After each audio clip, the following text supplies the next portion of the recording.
That advertisement next to this article's crazy.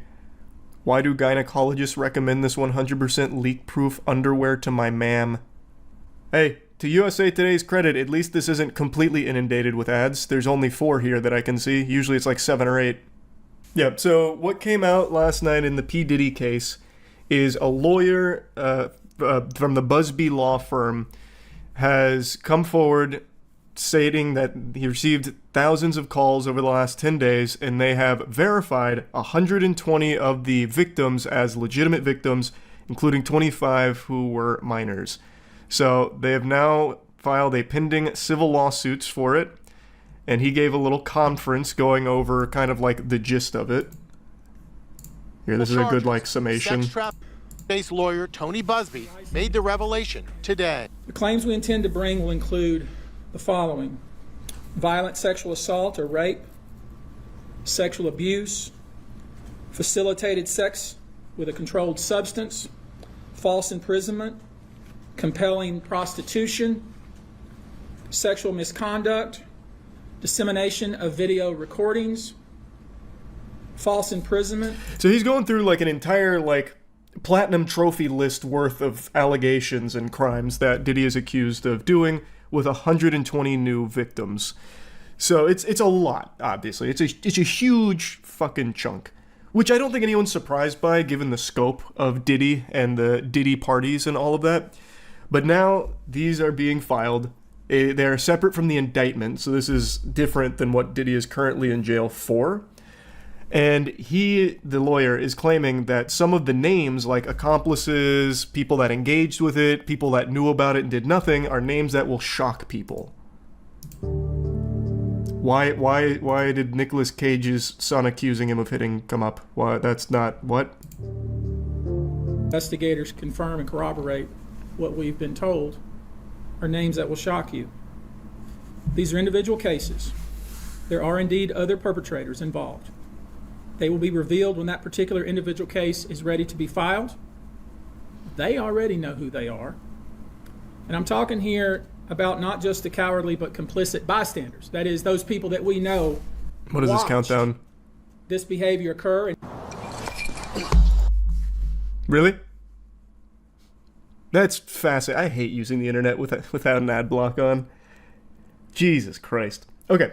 Anyway, though, he goes on to say that it's more than just, like, the people that engaged and people that were, like, complicit and everything. And they have, like, evidence to back it up, this and that. And I can tell you, Kevin Hart is fucking sweating. He has been videoed at a Diddy party, and I bet right now he is panicking. That dude's gonna try and book, like, 1,000 rolls ASAP before it all comes crumbling down with Diddy here, I bet. But I was wondering, what names would really shock me? I just feel like everyone in Hollywood is just fundamentally evil, save for some rare exceptions. I don't think anyone that'll be named in this, if they're confirmed to be like a Diddy associate that like engaged with all of this degenerate, awful, illegal shit, I don't think there's any names there that would surprise me. Like maybe Bill Nye would surprise me, or like Humphrey Bogart because he's dead. Like that would be crazy if Humphrey Bogart is in the middle of all this. But aside from that, like, I don't know who else would really surprise me. Maybe, like, Wumpus from Discord would be another one that'd be pretty shocking. Keanu. Oh, Keanu Reeves would be a very shocking one. But I'm so confident he wouldn't be involved here that it's not even a thought that crosses my mind. Like, he doesn't engage with any Hollywood zombies or anything, really.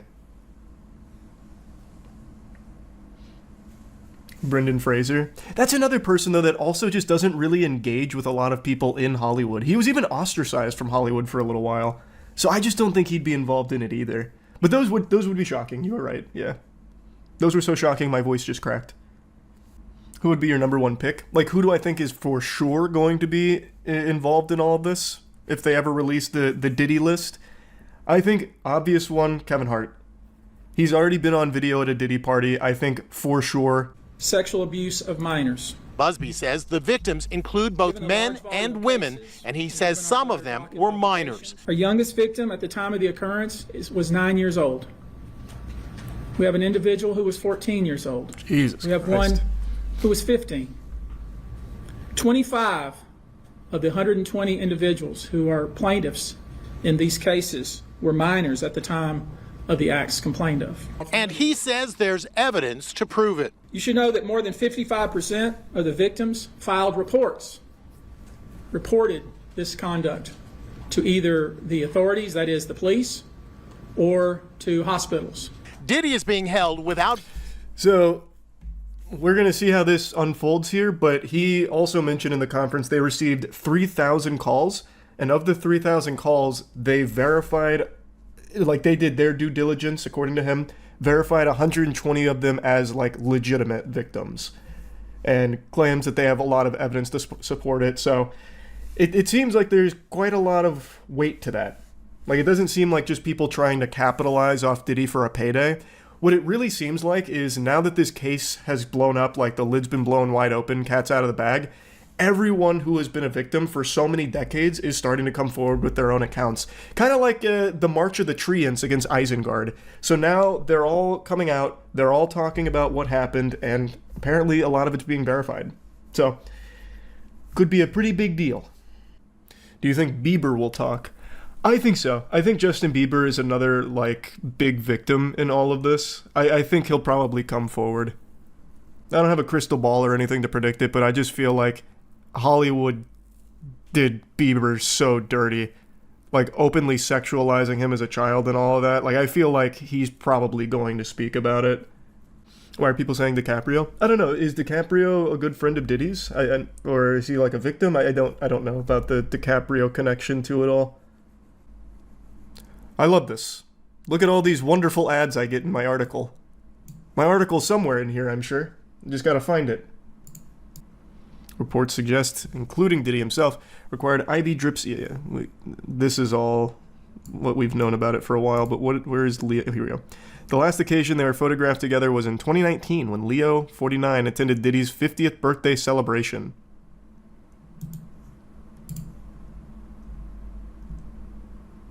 That's crazy. I clicked this link expecting it to have the photograph. What it did is it just linked me back to the same article I was reading to try and farm more ads off of me. You make me fucking sick, Irish Star. We'll see what comes from it.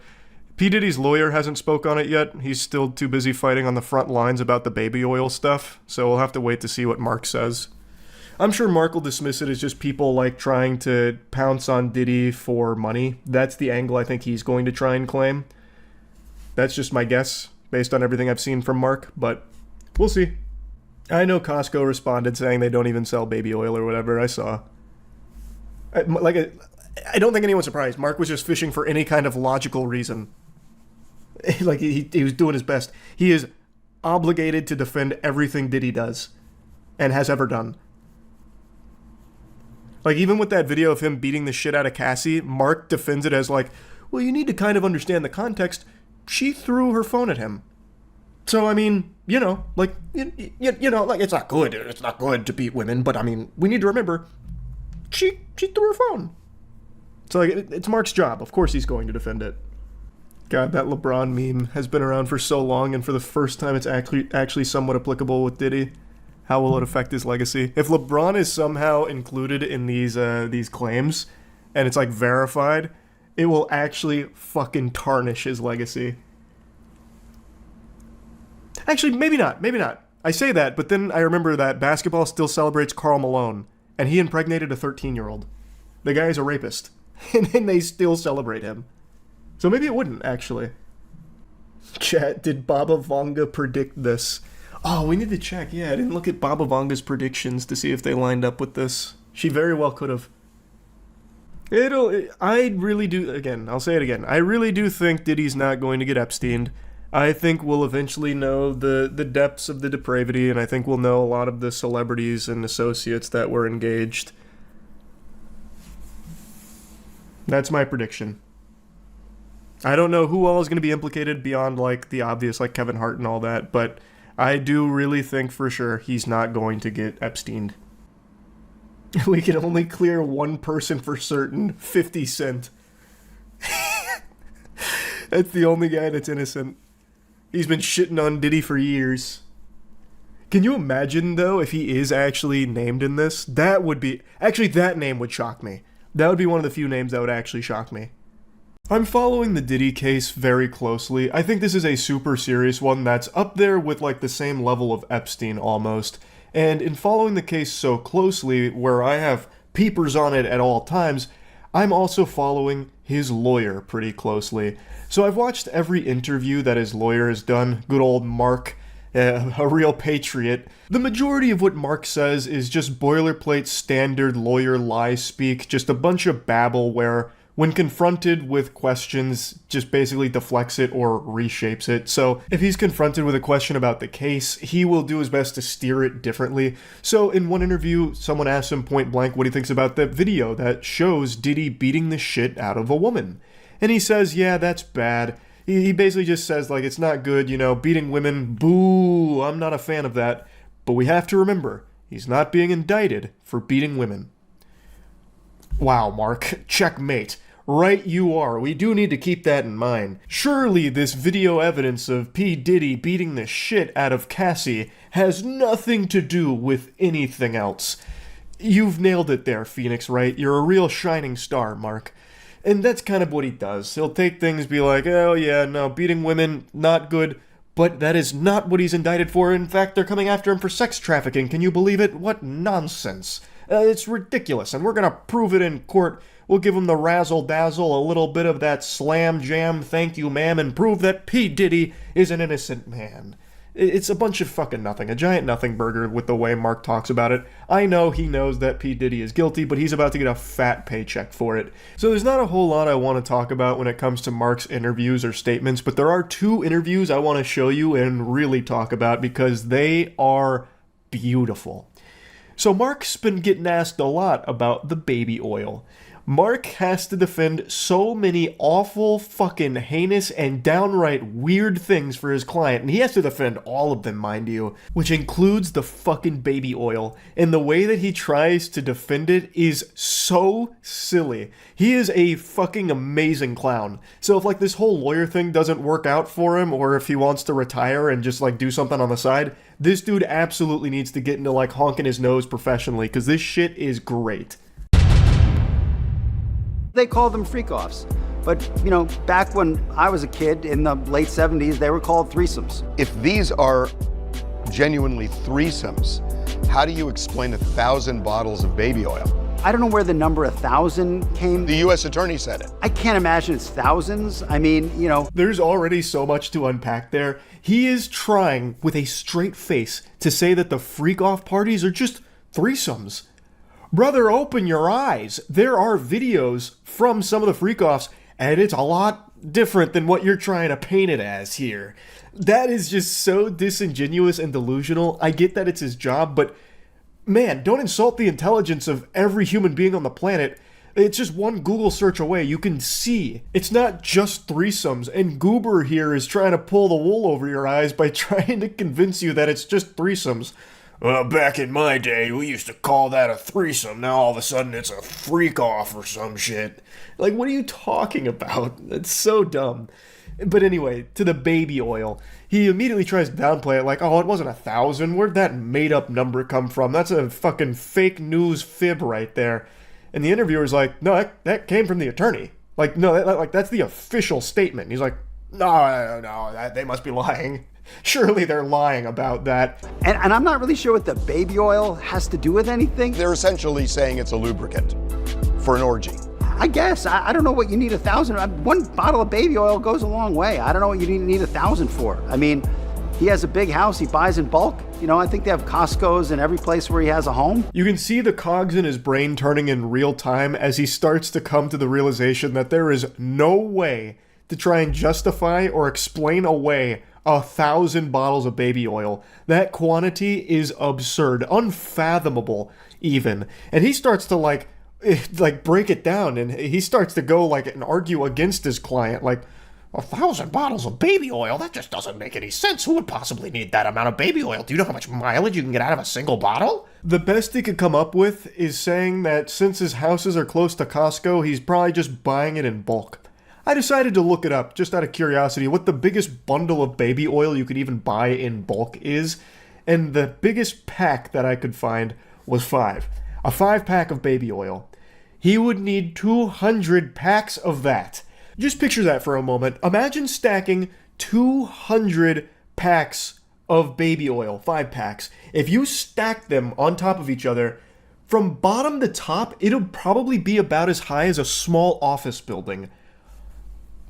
Like, that is crazy. And you're going to sit there in front of God and anime and try and make the claim that the freak-offs are just threesomes and the 1,000 bottles of baby oil is unrelated somehow or used for threesomes.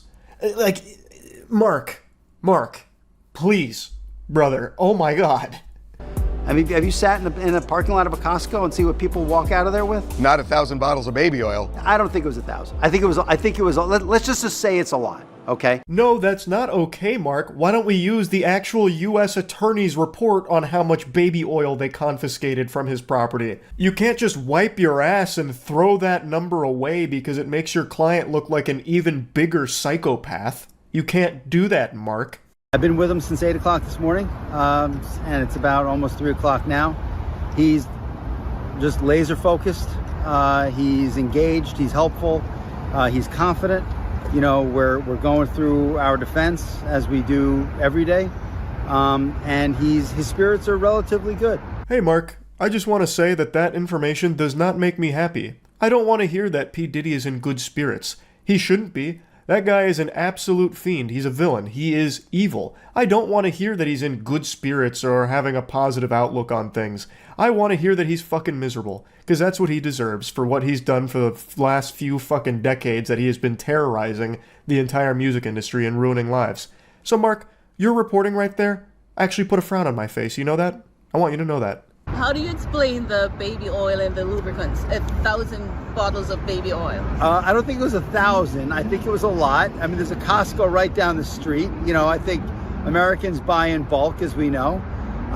And you know, this is consensual adults doing what consensual adults do. You know, we can't get so puritanical in this country to think that somehow sex is a bad thing, because if it was, there'd be no more people. He's really sticking to the Costco theory here. Just sit outside of Costco and look what people come out with. It's crazy stuff. I'm sure he's not the only person to walk out of Costco with 1,000 bottles of baby oil. That's definitely the normal thing that happens. And then he tries to put a spin on it that it was consensual adults engaging in sexual activities. Mark, one of the big things about the freak-offs is the non-consensual nature of some of the shit that P. Diddy would force the guests to do. It's like a crucial component of this. And I understand, like, he can't go out there and say anything like that, but the evidence is overwhelming. So I just don't, I hate hearing lawyers speak about a case in a situation like this where the client they're defending is clearly guilty, because then you can just see the lies spilling out of their mouth, and it's just an awful thing to even just look at. But he then does try and put like that last little bow on it by saying like, oh, we can't be like this. We can't be all yucky about hearing about sex. It's important. Imagine if there wasn't sex, there'd be no more people. Whoa, galaxy brain, Mark. Wow. I see why they pay you the big bucks. But yeah, I just wanted to show you these two interviews here because I love seeing Mark squirm when it comes to the baby oil statement and the baby oil line of questioning. It's really just so good to watch Mark try and tackle it. So yeah, that's really about it. So yeah. All of you probably know by now, they finally caught the dastardly diddler. P. Diddy has been arrested, and I imagine that scene looks straight out of Batman Arkham Asylum when they have like Joker strapped to that thing walking him through the insane asylum. This guy is a menace that terrorized the entire music industry for decades. I've gone over his lore a lot, so I'm not just going to regurgitate all of that. There's a lot of new things I want to talk about that's been happening as a result of him being arrested. The first thing that happened almost immediately is they put him under suicide watch. It was like a speed run to get him there. I don't know if that's standard protocol or if they found something that made them believe he might hurt himself, like he was smuggling razor blades in his butthole, or maybe they were worried that without baby oil he'd just take his own life because he doesn't know how to live without baby oil. I really couldn't tell you. Maybe this is just textbook procedure. That's what they're saying it is, calling it procedural suicide watch for high-profile clients, but I've only seen this once before in a case like this, and it was Epstein. And in his case, it was more like suicide don't watch, because it didn't really do much. Very suspicious, but we're not here to talk about that. Point is, though, this happened immediately upon him being taken into custody for the most part, like within a couple of days. And since his arrest, tons of clips and videos and information about who associated with P. Diddy has been coming out. And it's a lot of big celebrities. P. Diddy was a very well-connected person. There were huge names at his freak-off events. There's a lot of people that absolutely knew what P. Diddy was doing. And there's going to most likely be a lot of big celebrities that get implicated in some heinous shit in their connection with Diddy. One person right now that a lot of people are having their eyes on is Usher. I mentioned Usher as well when talking about P. Diddy being arrested, and it's because Usher has gone on record talking about his time at Puffy Flavor Camp, which again, I think is the most on-the-nose shit ever. Like, that just sounds like an evil diddler organization. Puffy fucking Flavor Camp. So anyway, when Usher was a kid in the 90s, he lived with P. Diddy for a year at this Puffy Flavor Camp, and he went on Howard Stern's show and talked a little bit about his experience, kind of vaguely, but mentioned multiple times that there were things going on that he just couldn't understand, and probably shouldn't have been experiencing. When asked if he would send his kid to a Puffy Flavor Camp, he said, hell no. This is someone who lived through the evilness of P. Diddy and did nothing to prevent it from happening to others, like Justin Bieber, another Puffy Flavor Camp veteran.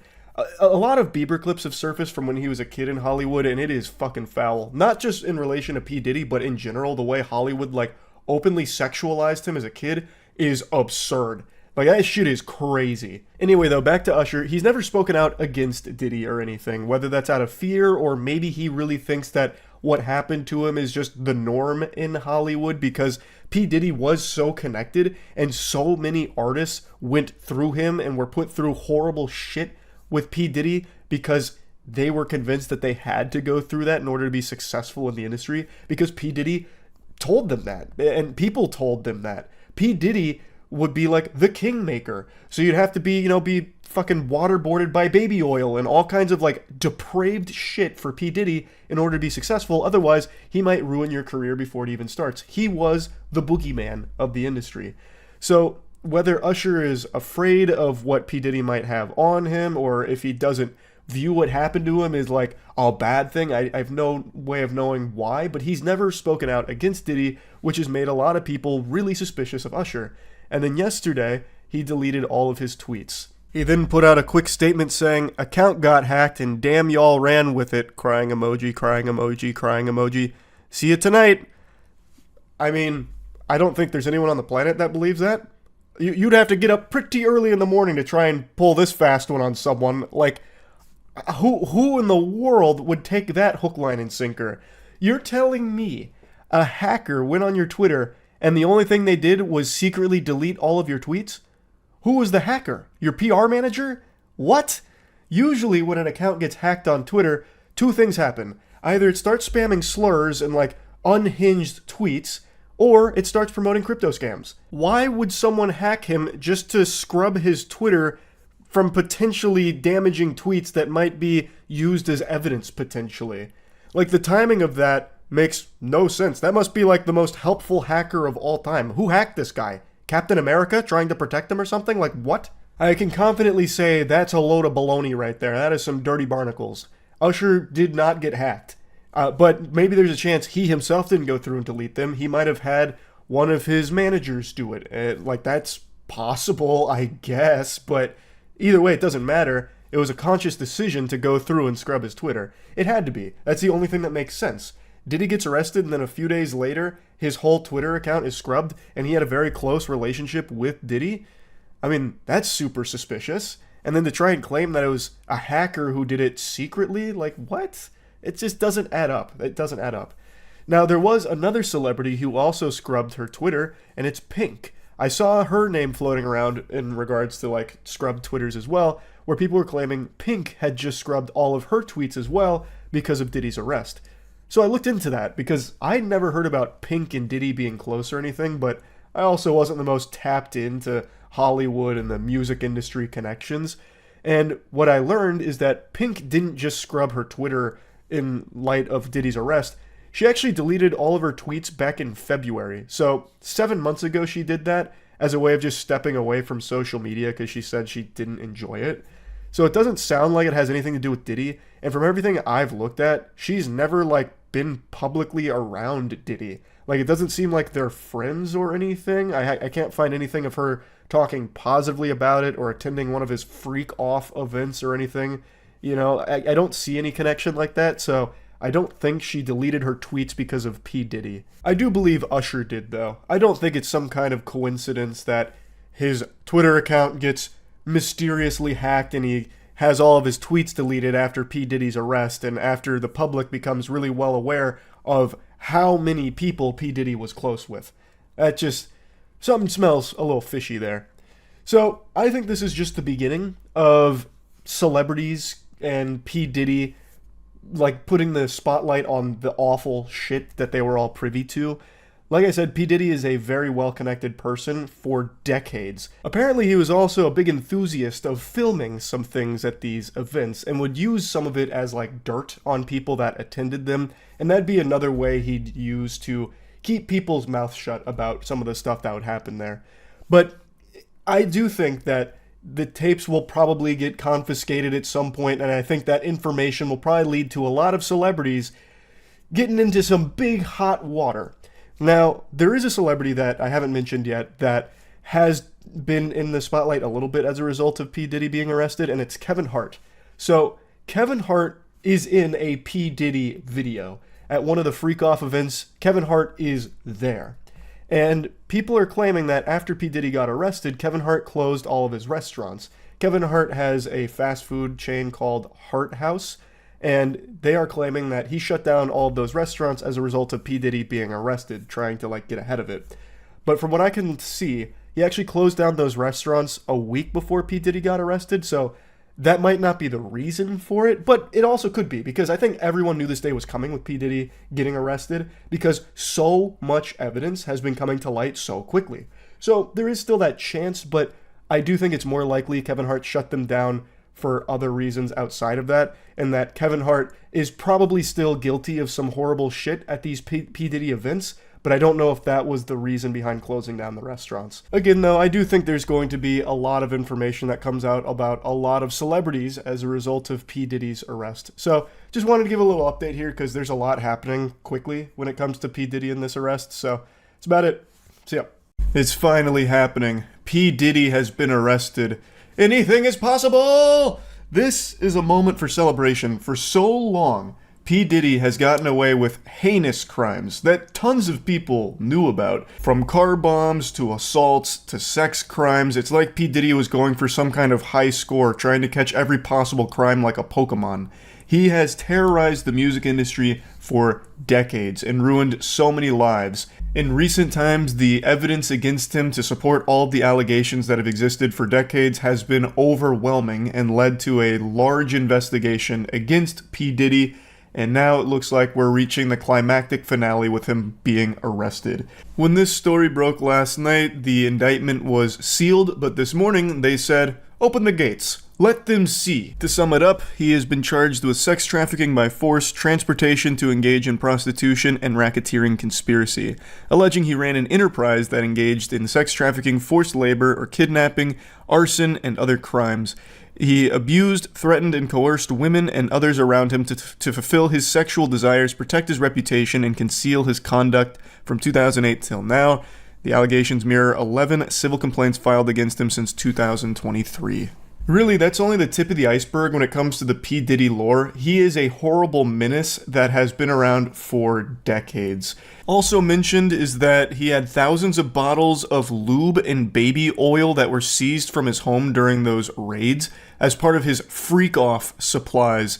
He also had tons of narcotics as well. So Diddy became infamous for his freak-off parties that would go on for days, where he'd force attendees to not only stay there and perform non-consensual sex acts in front of him, but he would just be pumping them full of drugs, and he would be watching while furiously masturbating like a coked-out goblin. So in relation to drug charges, he'd allegedly distribute cocaine, oxy, Xanax, GHB, MDMA, and ketamine.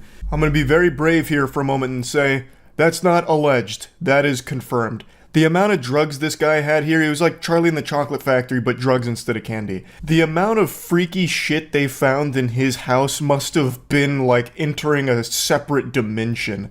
Thousands of bottles of lube, like so much lube would make Bad Dragon's headquarters jealous.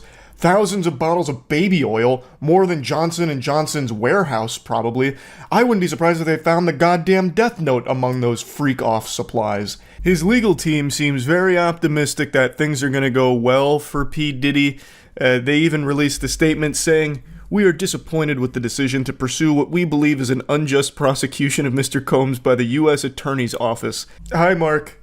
The fuck is wrong with you, man? Are you serious? Like, I understand it's your job. I get that, but holy cannoli, an unjust prosecution, huh? So what if there's overwhelming evidence to support the decades worth of allegations against Mr. Combs here? And so what if there's that video of him brutally beating Cassie in that hotel? He said he's sorry. Did we forget about that? He apologized. Let's all move on from it. Racketeering? You're gonna try and come after him for racketeering? Mr. Combs' brain is so rotted from years of drug abuse, he can't even spell racketeering, much less engage in it. This is a load of hooey. It's unjust. A miscarriage of justice, even. He goes on to glaze him a little bit, sucking on his cock, calling him a music icon, self-made entrepreneur, loving family man, proven philanthropist. He then has the gall to say he's imperfect but not a criminal, and then says he's been nothing but cooperative with this investigation and he voluntarily relocated to New York last week in anticipation of these charges. Please reverse your judgment until you have all the facts. These are the acts of an innocent man with nothing to hide, and he looks forward to clearing his name in court. See, that's the thing, Mark. People have all the facts because there's so much evidence with the facts. There is video evidence to support the facts. What do you mean? Again, I know he's just doing his job, but that shit is so shameless and foul. I don't know how you sleep at night when you have to defend someone that is obviously guilty like P. Diddy. It's fucking wild to me. P. Diddy. 31 minutes ago. Sean Combs arrested in Manhattan after grand jury indictment. They done caught the diddler. They also had that video drop of him beating the shit out of her recently. And then he released the apology video about it. It's always, like, I understand it's their job to defend their clients, but it's always just so crazy. A statement from Mr. Combs' legal team said that they are disappointed with the decision to prosecute him and noted that he had been cooperative with the investigation and had voluntarily relocated to New York last week in anticipation of these charges. Ugh. We're so disappointed that they're actually trying to hold him accountable. Like, we're really upset about that, actually. Yeah, there's overwhelming evidence to all of these awful, awful crimes that he's committed, including that video of him beating the shit out of Cassie. But like, why would you? Like, I thought this was a free country. Why would you try and like punish him for that? I'm assuming the apology video didn't work. We don't know yet. We don't know. Maybe they'll send the apology video out to the powers that be, and they'll be like, "Wow, he is reformed. This is a good man. We can't punish him for... He's changed. He has changed so much. Look at this apology video and how sincere it is. We're dropping the charges." I was up. I hit rock bottom. But I make no excuses. My behavior on that video is inexcusable. I take full responsibility for my actions in that video. Now, Combs... I'm not going to show any of that. It's brutal. It takes a big man like Puff Daddy to take full responsibility after saying he's going to make no excuses and immediately starting the video with an excuse about hitting fucking rock bottom or whatever. Ah, man. A beacon of strength, really. It took a lot of courage for that apology video. I respect 50 Cent being a massive hater and selling the documentary Diddy Do It. 50 Cent has been, like... I would say an elite level hater of P. Diddy for quite a while. I don't remember how long ago this was, but there's a comment he left on an Instagram post of Diddy's that I think about from time to time and giggle on. It was P. Diddy riding a bike, and 50 Cent left a comment under it saying, "We all know there's no seat on that bike." That shit, like, I was grabbing my belly when I first read that one. I thought that was so good. Earlier this evening, federal agents arrested Sean Combs based on a sealed indictment filed by the SDNY. United States Attorney for the Southern District of New York, Damian Williams, said in a statement, "We expect to move to unseal the indictment in the morning and we'll have more to say at that time." Federal grand jury in Manhattan returned an indictment against Combs, which set in motion his arrest. The charges remain sealed. Oh, keeping him a mystery right now. A little loot box of charges here for him. What was the name of his camp for kids where he, like, brainwashed kids and shit? Was it Puff Daddy Pastry Parade or something? What the fuck was it? Puff Daddy Love Care? Puffy Flavor Camp. That's what it was. The singer and producer Puffy Flavor Camp. That's right. Basically like abducted kids. That's exaggeratory. He didn't like abduct them himself, but that shit was foul. The 48 Hours with Justin. Oh yeah. The P. Diddy clip with Puffy Flavor Camp. He was like, I don't remember the whole. I'll pull up the clip, I guess, in a second. But there's a clip where there's an interview, and he's like, no. Justin's got 48 hours with Puff. He's got a 48 Puffy hours. No interruptions. It'll be good for him or something. It's so weird. Fucking diddler. And in plain sight, right under everyone's nose for years. Finally, though, they're acting on all of the shit. Much like Epstein, it feels like everyone knew he was on some heinous shit, but no one came forward because he's so influential. Well, that was one of the big things. If I remember correctly, he had like a lot of dirt on everyone through throwing his Diddy parties. So I think that was a big piece of leverage for him in keeping people quiet for so long. But yeah, tons of people knew all about Diddy and the terrible shit. Have you heard the stories of the P. Diddy Defense Force? I imagine not. These bugs crawl around the deepest, darkest corners of Twitter, constantly trying to fight for the honor of Puff Daddy. These rotten scoundrels aren't paid for their services by P. Diddy to fight his PR battle for him or anything. The only thing they get paid in is a couple of updudes from other inmates of Arkham Asylum that join them on this crusade. The Puff Daddy Patriots have been in full force red alert because a lot of new evidence has come out about just how evil P. Diddy is and has been for years in the music industry. There's overwhelming evidence that has existed for a long time, as well as brand new discoveries that have really painted a picture of just how fucked up P. Diddy is and has always been. And the Puff Patriots have been trying to deny all of it for him. A lot of them just kind of default to like, oh no, women are lying manipulators, so these bunch of whores are trying to get an innocent man in trouble.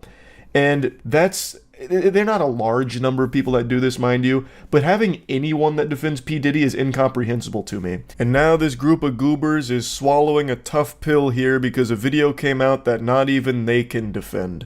It's surveillance camera footage from 2016 in a hotel where P. Diddy chases down and then beats his ex, Cassie. Obviously, I can't show this video, but it is brutal. It is a disgusting thing to witness. And there is no trick photography here. There's not a deep-faked AI or anything like that. It is footage of P. Diddy mercilessly beating his then-girlfriend, which corroborates the abuse allegations that have been made against Diddy for a long time now. P. Diddy also came forward and issued an apology video today. He actually sat down and did a fucking YouTuber apology for this. Let's go ahead and take a peek. It's so difficult to reflect on the darkest times in your life, but sometimes you gotta do that. I was fucked up. I mean, I hit rock bottom, but I make no excuses. My behavior on that video is inexcusable. He hits rock bottom, he hits women, he hits crack pipes. There's nothing this guy won't hit. The way he immediately starts this apology video is so fucking phony baloney. It's so difficult to reflect on the dark times, but I've got the strength to do that because I'm built different, so I'm going to reflect on the most painful moments of my life. When it comes to strength, I'm like a Super Saiyan being able to sit down and talk about this. Like, and then he goes on about how, like, it's inexcusable, he's not gonna make any excuses. Brother, your whole fucking career is built around making excuses for your abusive behavior and all the really fucked up shit you've done. And you are still constantly doing that. Even if it's not you directly making the excuses, you hire your fucking team of lawyers to do it for you to keep yourself out of jail. This is a guy that should have been locked up for life a long time ago. I take full responsibility for my actions in that video. I'm disgusted. I was disgusted then when I did it, I'm disgusted now. Turn yourself in then.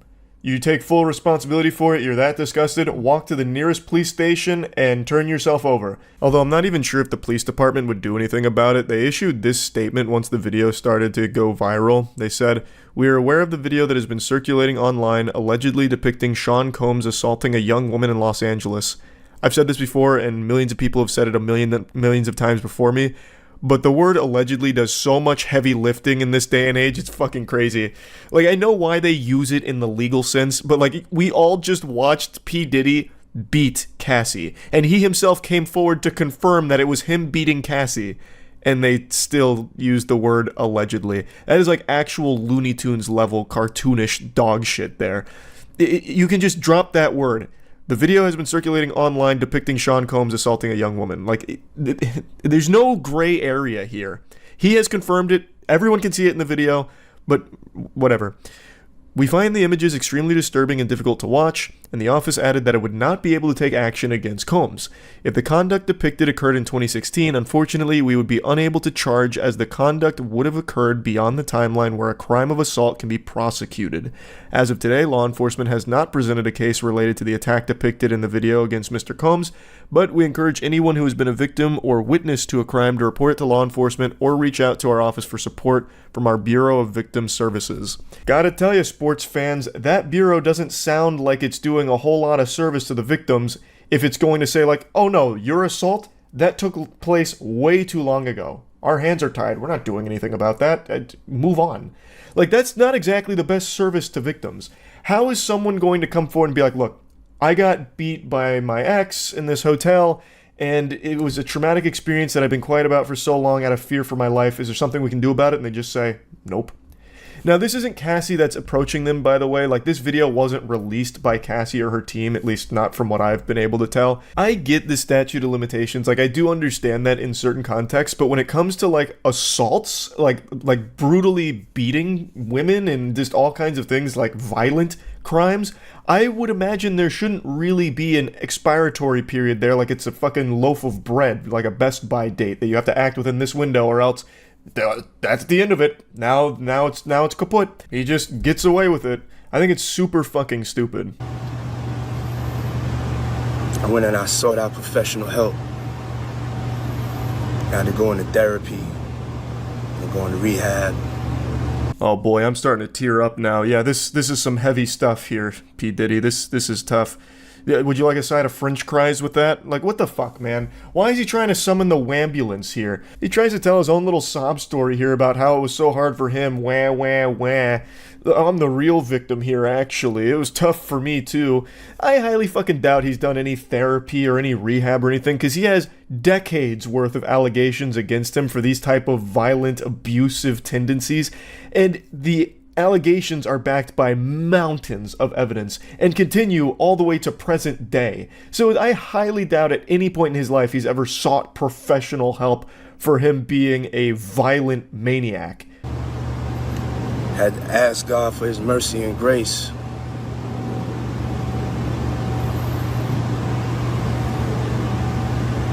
I'm so sorry. But I'm committed to be a better man each and every day. I'm not asking for forgiveness. I'm truly sorry. It's so weird if he's that remorseful about the situation, why he didn't apologize back in 2016, why he tried to bury it to the best of his ability and deny all of the allegations and try and paint all of his accusers in the worst possible light to make it seem like they were untrustworthy and lying about the whole thing. It's so weird how all of a sudden now that the video is out there and it's irrefutable proof of all of these allegations made against him, that all of a sudden now he's got this real heavy burden on his shoulders and it's so disgusting and he's truly sorry for it. He's very apologetic. It's so odd that, like, now he's really apologetic about it, now that he's been caught. Huh. It almost seems really disingenuous to me. But anyway, P. Diddy is one of the most well-documented monsters in the music industry, and it is shocking that he still is not in prison.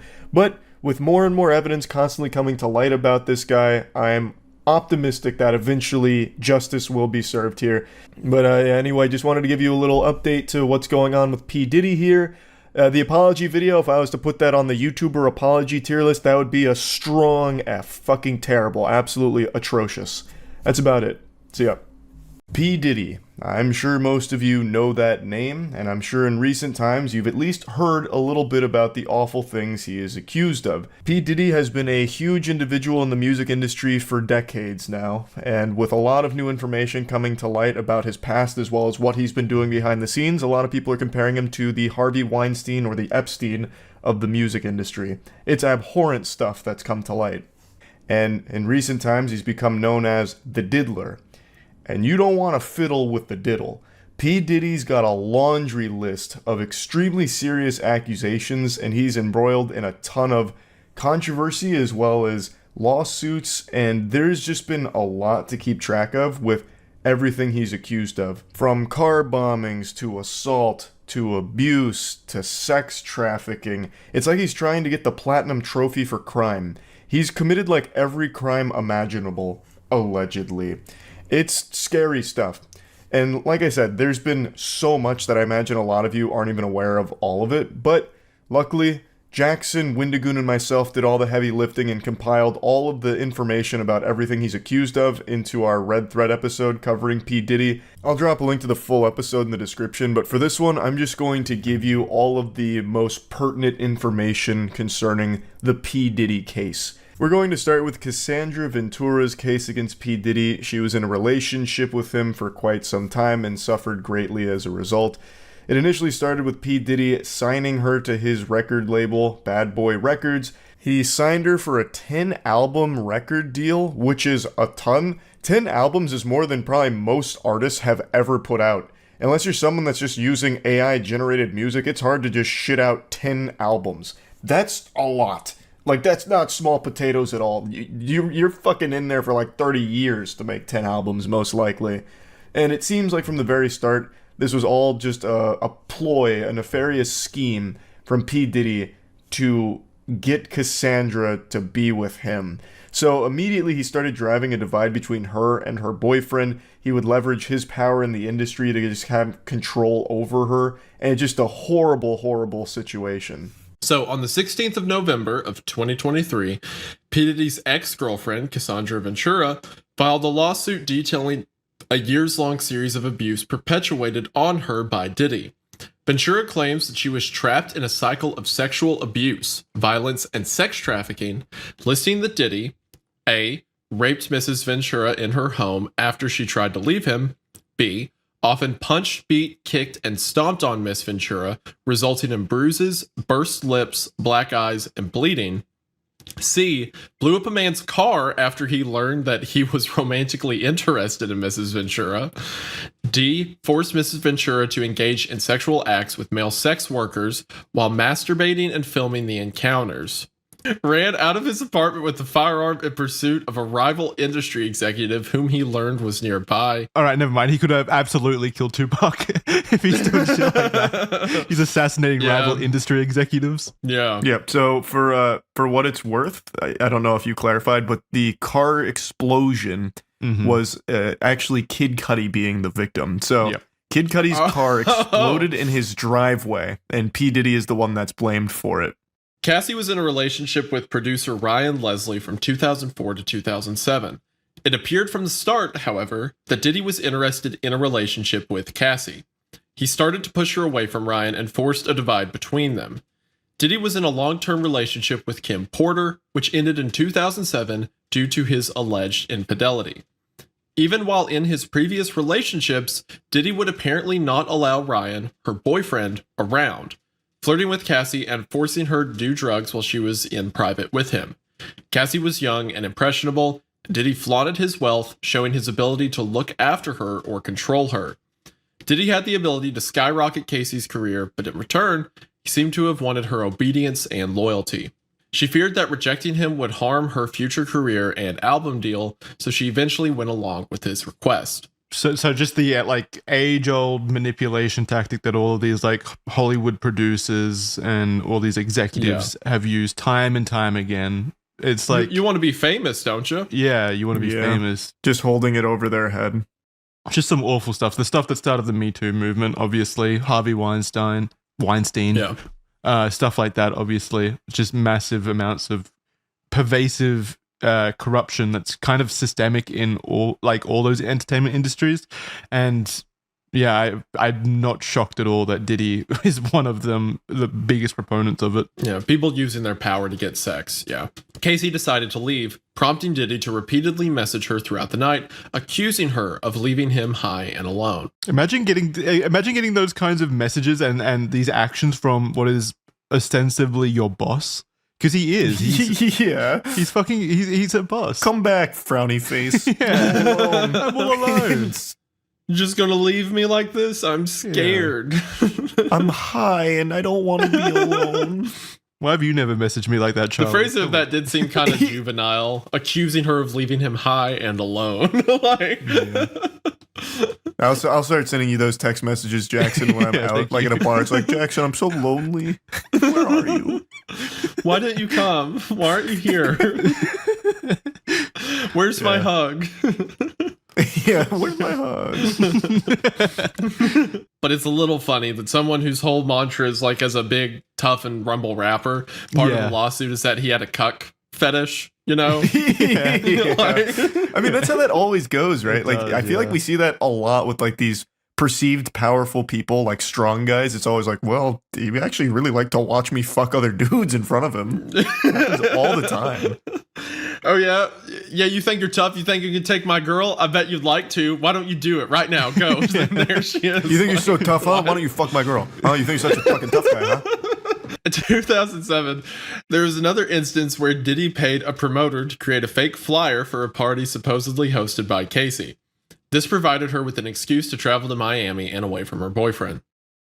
Casey was unnerved by Diddy's ability to manipulate others into lying for him, and she felt extremely uncomfortable with the entire situation. This guy had a fake flyer to have her fly down. This is the most like high school, elaborate shit, just so he wouldn't feel lonely. Yeah. Casey alleges that Diddy or his management controlled every aspect of her life. He introduced her to a lifestyle permeated by drug use, which contributed to her compliance. He insisted that she refer to him as Pop Pop, a term she called her grandfather. It's fucking disgusting. Ew, gross. Oh, Gross. yuck. Diddy would have his personal staff accompany Casey during all of her day-to-day activities, and even some of her medical records sent to his email address. The example listed in the lawsuit is from when Casey suffered memory loss, possibly due to injuries from abuse and/or drug abuse. When she had an MRI, her results were sent to Diddy and not her. Diddy also made Casey get prescriptions from his doctor in her name for medication that he was addicted to when he exhausted his own supply of pills. God, that's so like Lex Luthor. Yeah, Like getting all fucking just constant drug. Diddy would often show spouts of incredibly violent fits of rage, apparently beating Casey multiple times each year, leaving bruises all over her body. He would go to extensive lengths to hide evidence of this, like having Casey hide away in hotels for days while she healed. She recalls after one particular party, in which Jay-Z was named as being in attendance, that Diddy kicked and hit her and forced her out of a vehicle on 5th Avenue in New York City. She got a cab to take her to her apartment, but was so traumatized and afraid of Diddy that she had the realization that she could never tell anyone due to how influential he was in the music industry. Where Diddy discovered that Casey had a conversation with another music producer at a party in Los Angeles in 2009. Casey wanted to discuss her career with the producer. In response, Diddy abruptly removed Casey from the party and departed in a car. Allegedly, Diddy forcibly pushed her into a corner of the car and proceeds to, quote, stomp on her face. Despite the presence of Diddy's security team, the situation escalated beyond their control, which showed her just how loyal his network was. I doubt the security team even like tried to stop it, right? No, they definitely didn't. Casey was expected to find locations and hire male sex workers when Diddy wanted. The situations being frequent, sometimes weekly. He would become so intoxicated and belligerent during these situations and would allegedly also beat Casey in front of the sex workers. The lawsuit lists multiple locations where this, what Diddy referred to as our secret to Casey, would happen, including Trump International Hotel, the London Hotel, the Intercontinental Hotels, and more. Man. Hotel suites would be decked out with baby oil and Astroglide, and Diddy would provide Casey and the sex worker with seemingly endless supply of drugs, including ecstasy, cocaine, GHB, ketamine, weed, and alcohol. What's GHB? I have no idea. I don't know what that stands for. Diddy would film these encounters, and even when Casey deleted the videos, Diddy would claim that he had backups. So using it for blackmail, probably, like hoarding these Oh, videos yeah, as blackmail. absolutely. Casey tried to escape Diddy multiple times, but he utilized his staff and networks to lure her back in. During a brief breakup, Casey actually dated musician Kid Cudi. Diddy was irate as he had found her phone and saw emails between her and Kid Cudi. He apparently had a manual corkscrew in his hand and charged towards Casey in an attack. In a panic, Casey escaped to Kid Cudi's home. She returned to Diddy, however, as she felt as though she had no choice when Diddy would ask to just talk to her. Diddy was still enraged and hit her multiple times. Casey says that he threatened to blow up Kid Cudi's car. Around this time, Kid Cudi's car did explode in his driveway, and Cudi has since come out and confirmed her version of these events. It's probably just a coincidence, right? Yeah, just faulty wiring somewhere. Casey says she was stuck in a cycle of abuse, trying to run away, being trapped, apologizing, and coming back. It was a rotation of bruises, black eyes, busted lips, and heavy amounts of makeup. She believes that Diddy paid Intercontinental Century City $50,000 for hallway security footage that showed him beating and throwing glass at her. Man, if that's fucking true, if that is true and they have proof to back that up, that Intercontinental Century City is complicit in hiding evidence of domestic abuse, fuck whoever accepted that offer it had at to be that a hotel. manager or something, right? Because it's not like 50,000 is a bribe to the whole organization brand. or anything. Yeah, it'd be nothing. It'd go to an individual, so they need to find the individual. They arranged a dinner in 2018 where she thought they would be discussing their official separation. However, instead they returned to her apartment after the dinner and he forced his way in and onto her. She repeatedly asked him to stop and attempted to push him away. She was sexually assaulted and this left her traumatized and says she continues to suffer emotional distress. Just one day after the lawsuit was brought against Diddy, they settled outside of court. The terms of this were not disclosed, and Diddy's attorney in a statement made it clear that this was not an admission of wrongdoing. Cassandra's statement in this says, "I have decided to resolve this matter amicably on terms that I have some level of control. I want to thank my family, fans, and lawyers for their unwavering support." And Diddy's statement says, "We have decided to resolve this matter amicably. I wish Casey and her family all the best. Love." This next allegation is from a woman named Liza Gardner.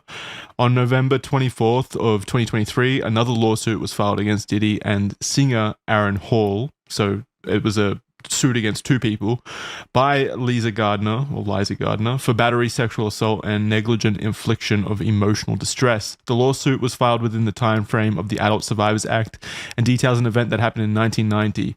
Basically, what happened was Liza and her friend were invited to New York City by a few close friends of theirs who were members of a chart-topping recording group signed to MCA Records, which Diddy was a part of. Liza was from North Carolina at the time. She recounts that they met up with Diddy and Aaron at the offices of MCA Records where an event was being held at the time. Diddy and Aaron were very flirtatious and offered rounds of drinks all throughout the night. So remember, this is in 1990, so this is a long time ago by this point. Diddy and Aaron extended an invitation to Liza and her friend to join them at Aaron's apartment for an after party. There, Liza alleges that she was offered additional drinks and coerced into engaging in sexual activity with Diddy. Following the assault, Aaron allegedly barged into the room and proceeded to assault her as well. After the ordeal, Liza hastily dressed and fled the apartment with her friend following closely behind. And when they were speaking to each other afterwards, they kind of recounted their experiences, and a lot lined up, suggesting that both women had been exchanged between both Aaron and Diddy. Days later, Diddy turned up to where Liza and her friend were staying, and he acted in a Diddy-esque irate manner, something we've come to know and kind of experience over the next 30 years as being pretty common with Diddy. He began to choke Liza to the point where she passed out, and he was also searching for her friend out of worry that she would alert the authorities about what had happened. This lawsuit goes into just really disturbing details, like apparently Aaron Hall had bragged about engaging in sexual activity with minors as well.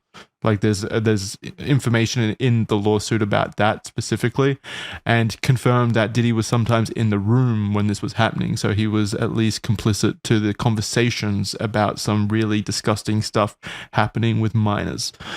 So one thing that you didn't mention here is that she was 16 at the time. The Liza Gardner was 16 during this period.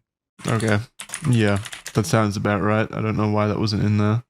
It's awful. Yeah, I double checked, and according to NBC, the amended complaint filed by Gardner on Tuesday, which was like a week ago, obtained by NBC, said she was 16 at the time, thus too young to consume alcohol or consent to sex. So that's in the amended lawsuit? Maybe that's why I didn't see it. Yeah, this is that might be why it's not there, because I remember seeing that headline, and the fact that it wasn't there, I just thought it was important to mention as well. Yeah, so maybe you just missed it because this is pretty brand new. Charlie, you can take the next one. Sure. This next one is Dickerson Neal versus Combs. On the 23rd of November 2023, a lawsuit was filed against Diddy, Bad Boy Entertainment, and Combs Enterprise LLC by Joy Dickerson Neal for suffering as a result of being drugged, sexually assaulted, and abused, and being the victim of revenge porn. The lawsuit was filed within the time frame of the New York Adult Survivors Act, same as Liza Gardner's. Joy was a student at Syracuse University studying psychology. She was looking to make a step into the music industry and also worked many odd jobs in the industry, such as a receptionist at a renowned talent agency and as a location scout. When they met, Diddy made several advances on Joy, but she had heard that he had a reputation of treating women badly and rejected him every time. So he already had that reputation. Yeah, and this was in 1990. Yeah, before he even had like his massive amount of fame to his name. Fucking Christ. In January 1991, she eventually agreed to meet Diddy in New York, but she chose the Wells restaurant in Harlem as she was reluctant and knew the employees there. During the evening, she started to feel more comfortable. They were sharing drinks and food, and she made a point to say that there was a period of time that she went to the bathroom and she left her drink unattended. Diddy did not want the date to end, and invited her to run errands with him. And once they were in the car, he brought out a blunt. Originally declining, Joy felt pressured to take a hit, and Diddy told her he would have her home with enough time to study. After this, Joy says her memory is incomplete. She remembers feeling rubbery in the legs and being unable to stand, and he brought her to a music studio.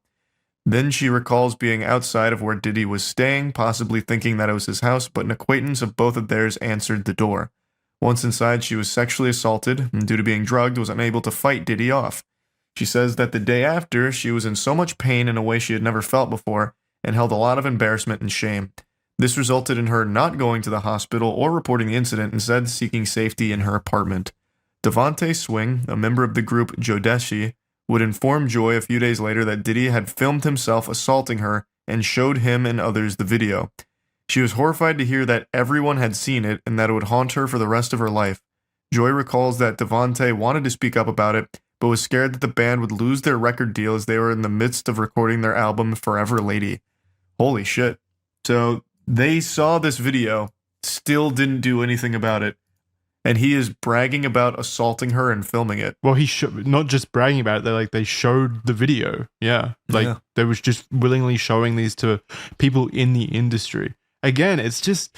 And the dude's like, sorry, we've got this whole deal worked out, Yeah, so I saw you get sexually assaulted and shit. That video was brutal, but we're recording Forever Lady right now, so if you could just tough it up till that's done. Every single time these situations happen where someone gets away with decades of assault and abuse and rape and stuff like that, it's always because there were 100 people who were yeah, but that didn't want to make things weird. Yeah.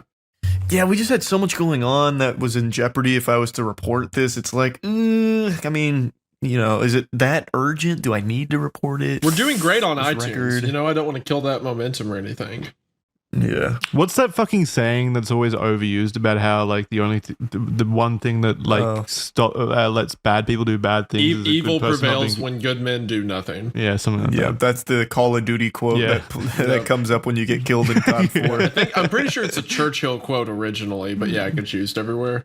It's true though. Like so many situations here could have been prevented if the people witnessing these events had put aside their ambitions, their goals, their fear of them being like targeted by Diddy, and instead done the correct thing and alerted the authorities about just the troubling stuff.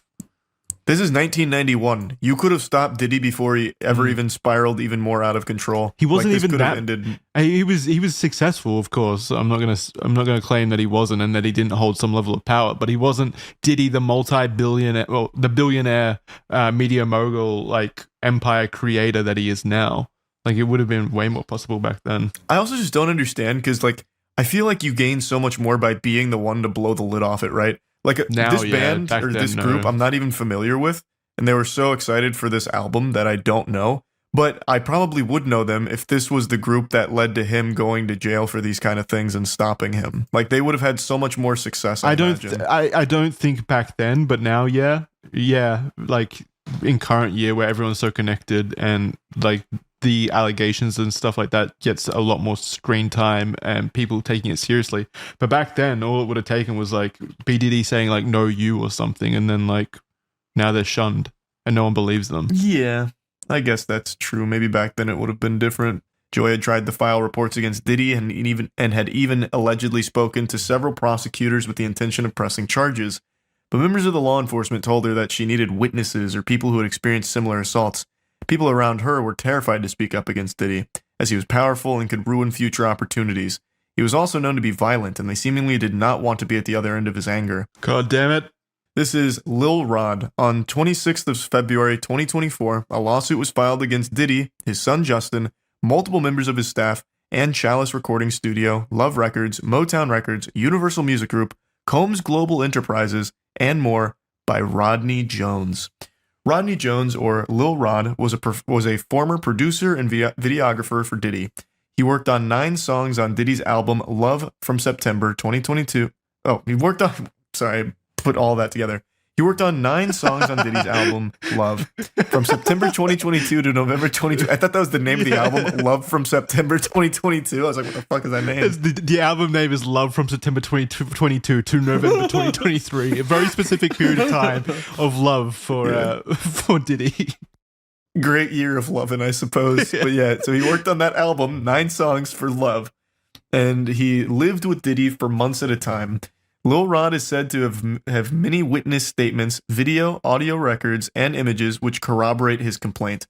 Apparently, Diddy required Lil Rod to film him all the time, and on Which is a several great occasions took his idea. phone- Which is a great idea if you're committing crimes constantly. Like fucking Christ.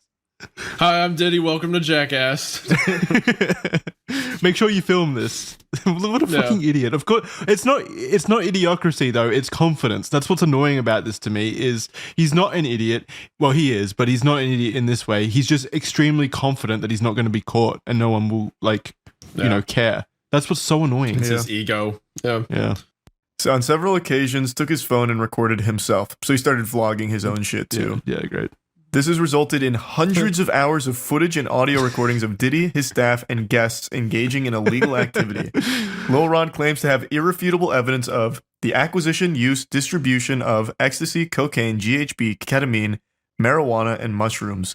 The displaying and distribution of unregistered illegal firearms, case 124CV 01457, document 1 filed on 2/26/2024. Page 7 of 738. You don't need to read it lot of specifically. You could have just said it's Well, no, just in case anyone wants to check out the case number and they're only listening via audio, so they can go ahead and quickly remember that case number. Mr. Combs providing laced alcoholic beverages to minors and sex workers at his home in California, New York, the U.S. Virgin Islands, and Florida. Man, they got him in 4 different places handing out beer to kids. Keep in mind, He wanted all of this documented. Him Yeah. lacing alcoholic beverages and giving them to minors and sex workers at his homes. Do you think he was doing it to like jerk off to it, like he was proud of what was happening, or was he actually like gonna use it in promotional footage or something? You think he's jerking off to videos of him hanging out with his friends and stuff? Yeah, like I don't know why he'd even want any of it recorded. Like, there's nothing that you could use that for. Like, oh, I want to. Hey, Lil Rod, can you pull up that party from like 2 weeks ago? I want to see me give this kid some beer again. Well, like, hey, what, like I don't yeah. understand. No, maybe it's when he's feeling lonely. He looks back at it and sees all the fun times he had with his friends. He probably wanted to do like some video with it, or like, Yeah, be like like, a rap no, this video. is my life. This is what it's like. This is the lifestyle, you know, like. I don't know. I think another equally possible thing is this guy's got actual amnesia, like he has memory loss problems from all the frequent drug abuse, and he needs this footage to remember his life. It's like 50 First Dates, the end of 50 First Dates. He wakes up to this playing on the TV to remember his whole life. He's like, oh shit, that's right, I'm a criminal. I beat women, of course. Mr. Combs' chief of staff, Christina Coram, KK, instructed her staff to retrieve drugs so she can provide it to Mr. Combs for his consumption. Christian Combs drugging and sexually assaulting a woman. Mr. Combs detailing how he planned to leverage his relationship with Bishop TJ Jakes to soften the impact on his public image of Cassie Ventura's lawsuit.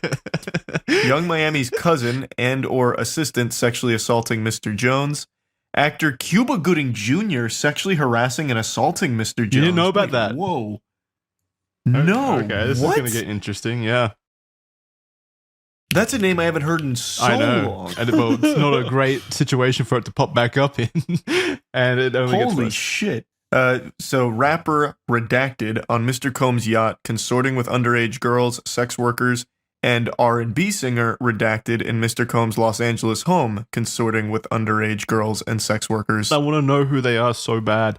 Yeah. I'm going to send you guys this article because I looked up Cuba Gooding Jr. No, here. it's coming up. It's coming up. Well, this is 9 hours ago. There's no way it's here. Oh. It's just this headline and this picture associated with it is fucking extraordinary. So it says, Cuba Gooding Jr. surfaces in Miami amid Diddy's drama, and it's him on the back of a golf cart looking like really shocked at what he's reading. Like he's reading it in real time. He's on his phone. Yeah. Oh my god. I'm going to throw Is he this up wearing on screen overalls? as well. He's got like a vacation shirt. He's Yes. got like a vacation shirt on. He's going to a yacht. He's like, shit, I did what? Like he's just He's finding like, out. damn, I don't don't who did I remember that. sexually assault? He's in the next picture. He's shaking his fist. Damn you, little Rod. However, this turned from promises to threats. Allegedly, Diddy even threatened to harm Lil Rod physically, saying he would eat his face off. Diddy even said he would kill his own mother, Janice, to achieve his goals. Jesus Christ. Is that, wait, Unprompted. Just go. Yeah, I can imagine how that conversation went. Listen, I will kill my mother right now. Like, I will do In an it. instant. you think Janice is reading these fucking allegations and be like, what the fuck? My son said what? That's fucked up. My son's gonna kill me. Why? Also, eat his face off. Was he on fucking bath salts at the time? Like, what a Probably, yeah. weird threat. According to the lawsuit, Diddy was relentless, intimidating, flaunting his firearms, and boasting about his ability to evade consequences for violent acts to sow fear in individuals like Lil Rod. In September of 2022, Diddy was holding a writers and producers camp at Chalice Recording Studio. Diddy, his son Justin, and a man named G were in a heated conversation that moved from studio into a restroom near where Lil Rod was shitting. Sitting. Is that because you read restroom? Yeah, I definitely thought that said shitting because they went to the restroom and I thought they barged in on him pooping. That's the most fucked up allegation of all. They didn't knock before they barged in. Where Lil Rod was sitting, which was about 2 feet away from the bathroom. He then heard multiple gunshots ring out. According to Lil Rod, a crowd gathered outside the restroom, and when the door opened, Diddy and his son walked out, and G was lying on the floor in the fetal position, bleeding from his leg/hip area. Lil Rod ran to G and began applying pressure on the wound and demanded that someone call for an ambulance. During this, Diddy and his son had disappeared to another section of the studio. Lil Rod was told by Diddy to inform the police that he was not involved in the shooting at all, and was instead instructed to lie that G was shot standing outside the building in a drive-by incident. What? G would certainly not play along with that, though, right? Wouldn't he be like, no, I got shot by him? Maybe he was afraid of getting shot again by fucking That's true. Diddy. Who knows? That is super true. And there's pictures of the aftermath here. Lil Rod says that he still has the clothing that he wore that day, which he thinks may still have G's blood and DNA on it, and provided photos that show the assumed blood and mess inside a bathroom to prove that this wasn't a drive-by shooting. Lil Rod suffers from PTSD, severe anxiety, depression, and insomnia from this event, as the gunshot was so close to where he was sitting that he thought it likely that he himself was about to get hit. So there is photos of this blood in the bathroom and everything. Yeah. And definitely doesn't seem like a drive-by. Unless the drive-by was by the bathroom. Yeah, I don't think so. While living with Diddy, Lil Rod says he was the victim of constant and unsolicited groping and sexual harassment by Diddy. He was also forced into working in environments like Diddy's bathroom, where he would walk around naked. Lil Rod expressed his discomfort to Christina Karam, who was chief of staff to Diddy. She responded with, "You know, Sean will be Sean." What the fuck? How was this made? Just what was the absurd lengths they went to be like, it's just dudes being dudes, all right? Get your pants off. I've got some Astroglide. She was fucking chief of staff. Like, she earned that position. And walk around naked, grope everyone. Yeah, that's just, hey, that's just quirky old Sean. Yeah, maybe you should talk to someone about that instead of perpetuating and accepting it. She also attempted to downplay the groping as friendly horseplay. That's even worse than Sean will be Sean. What are you getting so upset about, Lil Rod? It's just he diddling your balls. What, you don't do that with your other friends? Then she slaps his ass. It's like just the worst working environment. Lil Rod also believes that Diddy was grooming him to pass along to his friend Cuba Gooding Jr. They met on Diddy's boat, and Diddy left Cuba and Lil Rod together in a makeshift studio on the yacht. Cuba then began groping and touching Lil Rod, who felt extremely uncomfortable in this situation. Apparently, Cuba did not stop until Lil Rod actually pushed them away. Lil Rod says that he was often forced to solicit sex workers. Diddy would also want him to perform sex acts at his pleasure. Another incident on Thanksgiving saw Diddy asking Lil Rod to solicit sex workers from Booby Trap on the river in Miami. Shout out. Did he actually provide? I think it's Booby Trap on the river. Oh, that's the whole name of it? I think so. Like, is there only one river Booby in Trap Miami? on the river? Yeah, I think. I have no idea. I've never heard of that. You've never been? But anyway, Diddy provided Lil Rod with a bad boy baseball cap and forced him to wear it at the venue. It was a signal to sex workers that Diddy was in town and Lil Rod has been sent by him. Oh my god. They have their own code. Diddy's That's like a sock on the door. Lil Rod did not want to do this, but was intimidated by Diddy and felt forced to. He felt Diddy had some level of power and influence over him. In February 2023, Diddy compelled Lil Rod to bring sex workers back to his home. Here, Lil Rod believes that he was drugged by Diddy. He woke up naked and confused in bed with 2 sex workers and Diddy. He recalls wandering around the house naked aimlessly. Fucking Bro, Christ. what the heck? Yeah, he also details that Diddy hosted a listening party at his home in July of 2023, and the party consisted of his son Justin, a redacted R&B artist, sex workers, and underage girls. Apparently, at least 5 of the girls were under the age of 16, and Diddy forced all of the women to drink DeLeon liquor laced with what Lil Rod believes was ecstasy. No IDs were checked at this party, and Lil Rod says he felt uncomfortable and attempted to leave, but Diddy forced him to stay. Lil Rod says that there were many people of power that attended these sponsored events and listening parties at Diddy's home that should or would have known that the underage girls were present. Apparently, there were specific bottles of alcohol that were only for females and certain bottles only for himself, staff, and friends. That is fucking abominable. Yeah, it's one of the worst allegations so far. Because if this is happening, I mean, it has to happen frequently, right? It's just, there's so many people involved. He's got his own code language, so this is definitely frequent. Oh, yeah, true. Like the baseball cap. Lil Rod also witnessed Christina Karam order all assistants to keep Diddy high off gummies and pills and made everyone from butlers to housekeepers walk around with packs filled with multiple types of drugs, so it was readily available if he asked. Has he ever been sober? It doesn't sound like it. She made Lil Rod carry around a drug pouch on multiple occasions. Another shocking allegation made in this lawsuit was that Diddy has hidden cameras in every room in his house, which I 100% believe. So my guess is that Stevie J video came from one of Diddy's listening parties where he started doing 100%. whatever was on that video that he secretly. He's clearly recorded. got like a bunch of footage of all these powerful people, and that's probably why Stevie J went to bat for him against Lil Rod. So Lil Rod believes that Diddy has incriminating videos of important celebrities, music label executives, politicians, and athletes without their knowledge and in compromising acts. So anyway, the quote from this is, "I have never seen any lawyer in any pleading in any court accuse people and companies of criminal conduct without the slightest basis and then try to file an amended pleading completely jettisoning every allegation underpinning the original claims and substituting completely different and can someone pronounce that for me? Irreconcilable. Thank you. Allegations to support the very same claims." So that's from Universal Media Group's or Music Group's lawyer representation. So they're claiming that because the lawsuit was amended, this is clear, irrefutable proof that some tomfoolery is going on and such. So I don't know if that. I mean, there's fucking photo evidence and apparently hours and hours and hours of footage evidence of all the stuff that Lil Rod is talking about here. I mean, throughout the document, I've got the pictures here. So it doesn't seem like it's just made up to me.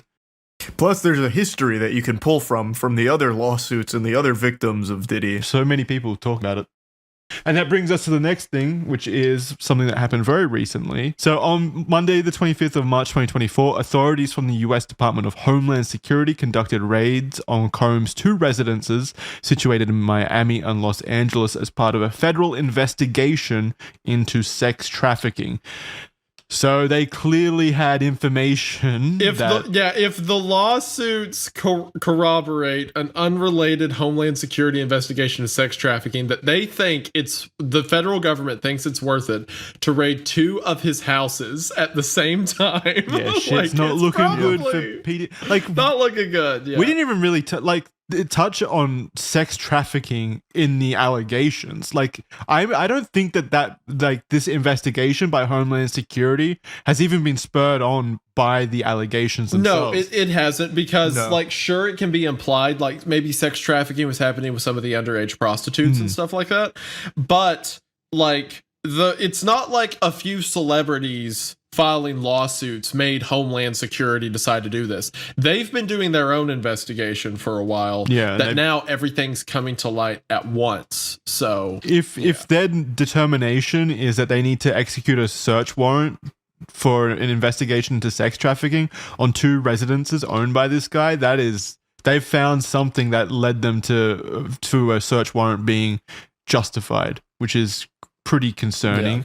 And also speaks to something much larger here. Validates the lawsuits as well. Also, he was not at either of these residences because allegedly he had received some kind of tip that this was going to happen. So this is when like the fleeing allegations came out where he had run away. So he had abandoned both of these properties. He was well aware this was on its way. So he took preemptive measures to get out and potentially hide damning things. Yeah, that's definitely a possibility. He definitely wasn't at the residences when this occurred, so it's likely that he was tipped off. That's good. If there's something there, which I assume there is, they would have found it. Well, I don't think there would be, since he clearly knew this was coming. I imagine he got everything out that would be a problem. Yeah, maybe. Man, I hope not, man. Fuck. Additionally, it has been reported that Homeland Security confiscated hard drives during the operation. But it doesn't stop there. I wanted to end this one on another little anecdote, which is Diddy's relationship with minor artists, so artists who are minors at the time. Due to the allegations of professional malpractice, a new wave of scrutiny was washed over all of the previous relationships Diddy had with minors. As such, a creepy video of Diddy interacting with 15-year-old Justin Bieber resurfaced, where Bieber was said to be spending the next 48 hours with Diddy. Quote, "He's having 48 hours with Diddy." This is Diddy talking, by the way. I should specify.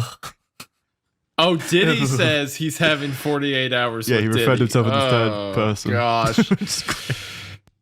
Were we hanging out and what we're doing, we really can't disclose. Oh no, but it's definitely a 15-year-old's dream. Diddy, then 40-year-old, says in the video. He would continue by saying, quote, He's signed to Usher, and I had legal guardianship of Usher when he did his first album, after implying that he's been given custody of Bieber for 48 hours. Gross.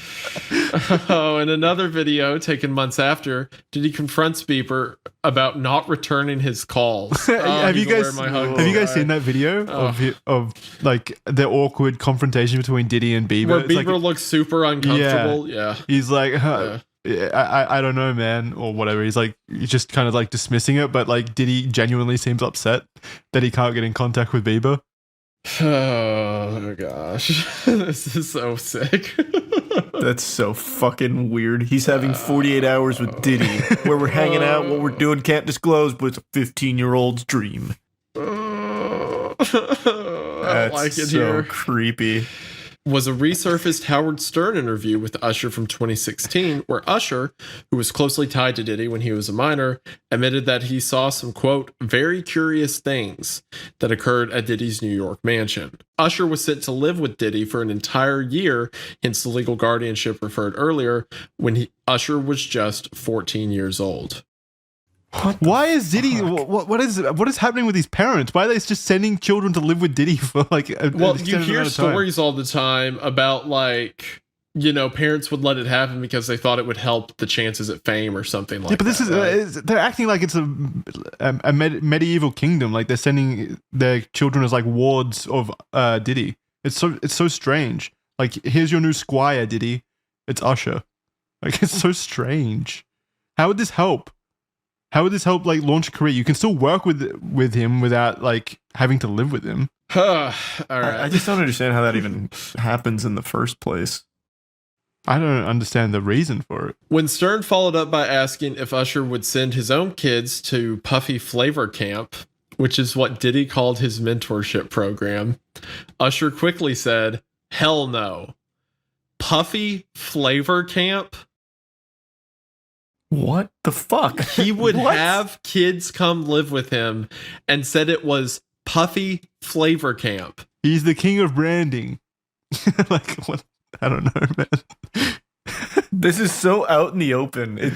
I feel like this is one of those cases where when the dust settles and he's in jail for, you know, life within the next couple of years, people will look back at this moment and be like, how the fuck did people not know? How did no one see? Like, this was all That's the right in troubling their face. thing. People knew. Like, I mean, right there, though. Like, this is an example of a celebrity knowing something's wrong and not doing a single thing about it. Like, Usher's like, fuck no, I wouldn't send my kid to Puffy Flavor Camp. I know what happens at Puffy Flavor Camp. Yeah. Well, if you know it, you wouldn't send your It's kid just there. Do dudes something being about it. dudes. Be a good human Exactly, being. yeah. Jesus fucking Christ. Everyone just stays shut up constantly. Because they're afraid. They're afraid of Diddy and his Puffy Flavor Camp. Usher would go on to say, and this is before about when he was living there. Usher would go on to say, I got a chance to see some things. I don't know if I could indulge and even understand what I was looking at. It was pretty wild. It was crazy. There were very curious things taking place, and I didn't necessarily understand it. We can't know with guaranteed certainty the validity of the multiple claims of the lawsuits, but there does appear, I mean, it's undeniable, there does appear to be a troubling and problematic history of abusive behavior and, frankly, just shocking activity by Diddy that seems to be overwhelmingly illegal and also overwhelmingly covered up by an industry that seems to have a habit of turning a blind eye if it means career security and progression. I don't think any of us disagree with that statement, right? Mm-hmm. I definitely don't disagree. Like I said, I think he's guilty on pretty much everything he's accused of. There's too much evidence, too many similar stories from so many different people. I think that he is guilty. God, I'm like